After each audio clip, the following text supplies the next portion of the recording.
کائنات اپنے انبیاء سے کچھ سوالات پوچھیں گے۔ اللہ کا پہلا سوال کیا ہوگا بھائیو؟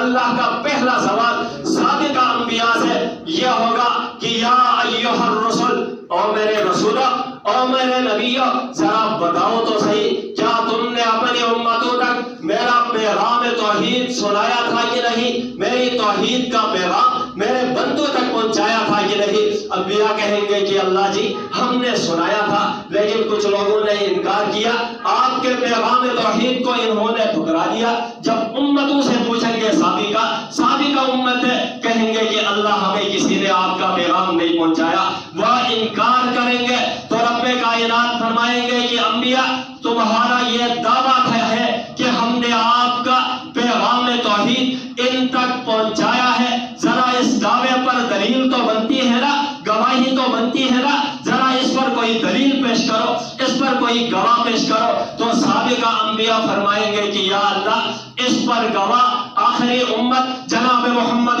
رسول اللہ صلی اللہ علیہ وسلم کی امت، آخری امت گواہ ہے۔ تو اس وقت آخری امت کھڑی ہو کر سابقہ انبیاء کے حق میں گواہی دے گی کہ یا اللہ آپ کے نبیوں نے آپ کا پیغام توحید، آپ کا پیغام وحدانیت ان تک پہنچایا تھا، لیکن انہوں نے مانا نہیں۔ تو سابقہ امتیں کہیں گے کہ اللہ یہ تو اس وقت موجود ہی نہیں تھی، انہوں نے تو ہمارا زمانہ پایا ہی نہیں۔ تو اللہ فرمائیں گے کہ ذرا بتاؤ تم نے تو ان کا زمانہ پایا ہی نہیں، تو یہ گواہی کس بات کی دے رہے ہو؟ تو آخری امت کہیں گے کہ یا اللہ ہم یہ گواہی اپنی آنکھوں کے دیکھنے سے نہیں دے رہے، ہم اپنی آنکھوں کے دیکھنے سے یہ گواہی نہیں دے رہے۔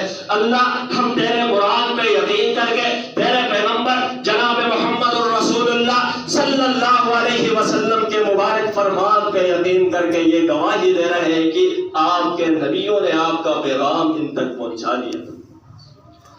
تو اس وقت امام الانبیاء، خطیب الانبیاء، پوری کائنات کا خلاصہ اور نچوڑ جناب محمد الرسول اللہ صلی اللہ علیہ وسلم کھڑے ہو کر اپنی امت کی اس بات کی تائید اور تصدیق میں گواہی دیں گے کہ اللہ میری امت سچ کہہ رہی ہے، اور قرآن بھی اس بات پہ شاہد ہے کہ وَكَذَلِكَ جَعَلْنَاكُمْ أُمَّةً وَسَطًا، اسی طرح ہم نے تمہیں ایک درمیانی اور متوسط امت بنایا۔